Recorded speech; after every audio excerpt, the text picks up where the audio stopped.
खे हिन नंढड़ी ऊंदाहियूं कोठियूं जंहिंमें दुश्मन असांखे बंदि करे छॾियो आहे तंहिंखे टोड़े ॿाहिरि निकिरूं। लतीफ़ जे ॻाल्हि में हीअं थिए त लतीफ़ जे ॿोलीअ में माण्हू चवनि त हे जे आया हेर से मूं अॻु न ॾिठा कॾहिं। अहिड़ा माण्हू पैदा थियनि जिन खे ॾिसी माण्हू चवनि त सिंध में हिन क़िस्म जा माण्हू अॻे पैदा ई कोन थिया, हीअ जिन्स किथां आई। प्यारा दोस्तों, झूलेलाल। प्यारा दोस्तों, अॼु पाण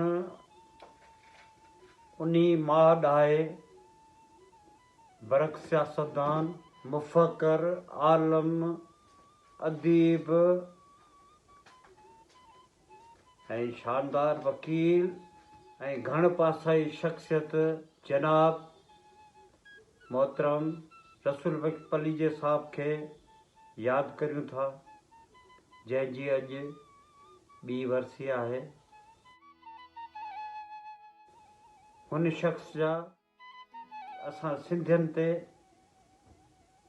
लखें एहसान आहिनि। असां सिंधियुनि लाइ सदाई जदोजहद कई।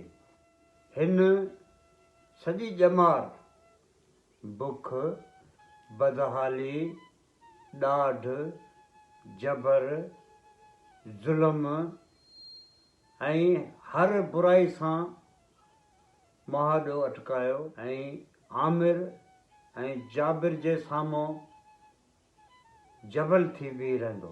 हम वन यूनिट के लिए लड़े हैं, काला बाग के लिए लड़े हैं, आमरियतों से लड़े हैं, जमीनों आसमान से लड़े हैं। जेको न कॾहिं ॾिनो, न भॻो, न थको।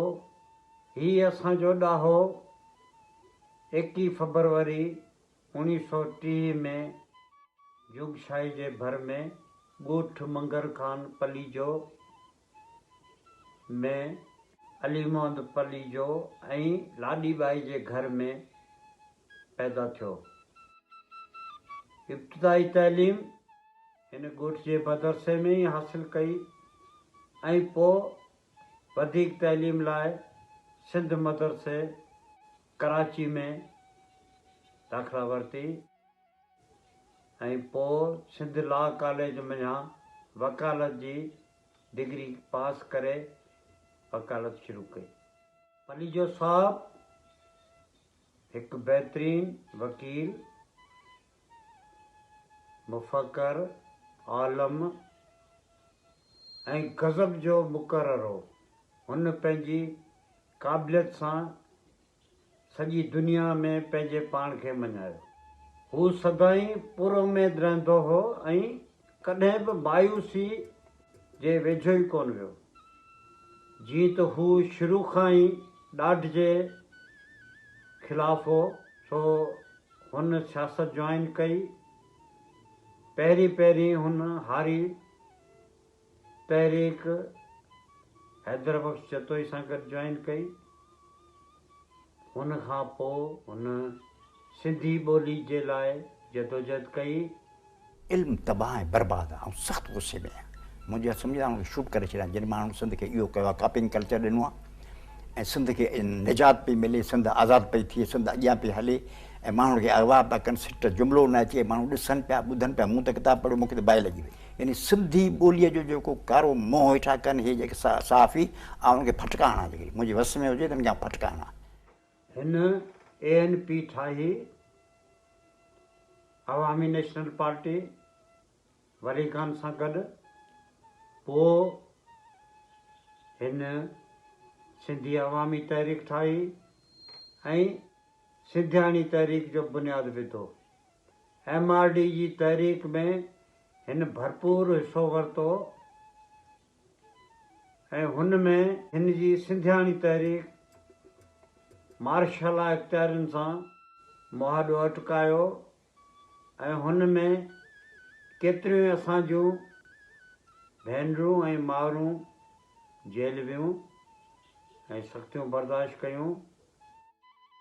हिन जूं ॿियूं बि तंज़ीमूं आहिनि, सुजाग ॿार तहरीक, सिंधी हारी तहरीक, सिंधी मज़दूर तहरीक, सिंधी गर्ल्स ऑर्गेनाइज़ेशन। ही सदाई सिंध जे मसइलनि ते अॻिभरो रहियो, पोइ चाहे लांग मार्च हुजे, धरणो हुजे, कालाबाग डैम जो मसइलो हुजे, थल कैलाश जो मसइलो हुजे, पर हीअ अॻिभरो रहियो। इन दौरान हिन खे सख़्तियूं बि मिलियूं ऐं जेलनि में बि वियो।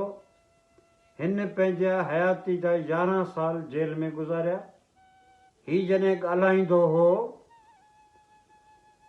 त ॿोली हिन जी मोहताज हूंदी हुई, ही ॿोली जो मोहताज कोन हूंदो। हिन जे ज़बान मां लफ़्ज़ ईअं निकिरंदा हुआ ऐं उहे लफ़्ज़ घाह बणिजी जाबिर आमिर ज़ालिम जे सीने खे लॻंदा हुआ। मदरसा था गांव का। पहले तो हम एक पेड़ के नीचे बैठते थे, फिर उसके बाद एक छोटा सा घर बनाया, लेकिन हमें हुक्म था कि जब लोग वहाँ से गुजरें तो तुम ज़ोर ज़ोर से अरबी की कोई आयत पढ़ने लगो, क्योंकि सिंधी पढ़ना गुनाह समझा जाता था। अंग्रेज़ी तो खैर 7 दर्जे सिंधी पढ़ो तो 7 जहन्नुम मिलेंगे, 7 अंग्रेज़ी और पढ़ो तो 14 जहन्नुम में दाखिला है, शरीयत में जायज़ नहीं था।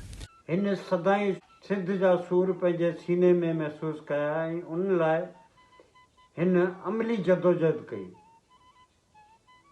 हिन जो यकीन हो त सिंधी माण्हू, सिंधी नौजवान अॻिते वधे ऐं पंहिंजी सलाहियतनि ते दुनिया में पंहिंजो नालो करे। त सिंध जे माण्हुनि खे ग़ुलाम रखण वॾे में वॾे जाबिर मुतकब्बिर लाइ नामुमकिन ऐं नामुमकिन। हिन 40 खां मथे किताब लिखिया ऐं ॿियूं कई लिखड़ियूं जेके अॼु बि नौजवाननि जे लाइ मशल राह आहे। सिंधी अदब में तर्जुमनि जी ज़रूरत आहे। मुंहिंजो ख़्यालु हो त जर्मनी ऐं रशियन, इंग्लिश इन्हनि ऐं फ्रांस इन्हनि जा अफ़साना दुनिया जो जेको बहितरीनु आहे, दुनिया जेको हुजे, छो त हिन जे अॻियां मयार ई कोन, हिनखे ख़बर ई कान्हे कि लिखणु नथो अचे। हिन जूं ॻाल्हियूं ॿाहिराणियूं आहिनि, शाइरी बि ॿाहिराणी आहे। अदब सुठे ते बंदिश आहे, जहालत आहे, बेसमझी आहे, अदब जी ख़बर ई कान्हे ऐं बहितरीनु कमु कंदो आहे जंहिंमें गुस्सो हूंदो आहे। हींअर मूंखे सॼे हिन समाज जे इल्मी अदबी सूरत या जॻह पढ़ाई आहे तंहिं ते गुस्सो आहे। हिन नौजवाननि खे सदाईं मुताले जी तलक़ीन कई ऐं पंहिंजे कारकुननि जी तरबियत ही पंहिंजे हथनि सां कंदो हो। अॼु बि हिन जा तरबियत याफ़्ता नौजवान पंहिंजो पाण मल्हाइनि पिया ऐं हिन जी वाट ते हलनि पिया। 7 जून 2018 ते असांजो ही अनमोल हीरो असां खां मोकिलाए वियो। ही उते वियो हलियो जितां अॼु ताईं को बि वापसि न मोटियो आहे। हिन जो वॾे में वॾो कमु सिंधियाणी तहरीक, जेका हिकु ग़रीब औरतनि जी तंज़ीम आहे, उन जो मुज़ाहिरो असां तॾहिं ॾिठोसीं जॾहिं हिन जो मड़ हुननि औरतनि पंहिंजे कुल्हनि ते खणी धरती मां हवाले कयो। अहिड़ो एज़ाज़ दुनिया में घणनि माण्हुनि खे नसीब कोन थींदो। चंद हूंदा तिन खे इहो एज़ाज़ मिलियो आहे त हुन धरती जूं मावरूं ऐं भेनरूं पंहिंजे कुल्हनि ते पंहिंजे अज़ीम क़ाइद खे धरती मां हवाले कनि। अॼु हिन अज़ीम ॾाहे खे असां खां विछड़े 2 साल थी विया आहिनि। असीं सिंधी हर पल हिन अज़ीम इंसान खे यादि करियूं पिया ऐं सदियुनि ताईं हिन ॾाहे खे विसारे कोन सघंदासीं। प्यारा दोस्तो, वधीक आऊं हिन ॾाहे जे मुतालिक़ नथो बयानु करे सघां, छो त मुंहिंजी हैसियत हिन ॾाहे जे अॻियां कुझु बि कोन्हे। सो चङो मोकिलाणी कोन्हे, वरी मिलंदासीं। तेसीं अलाह आहे।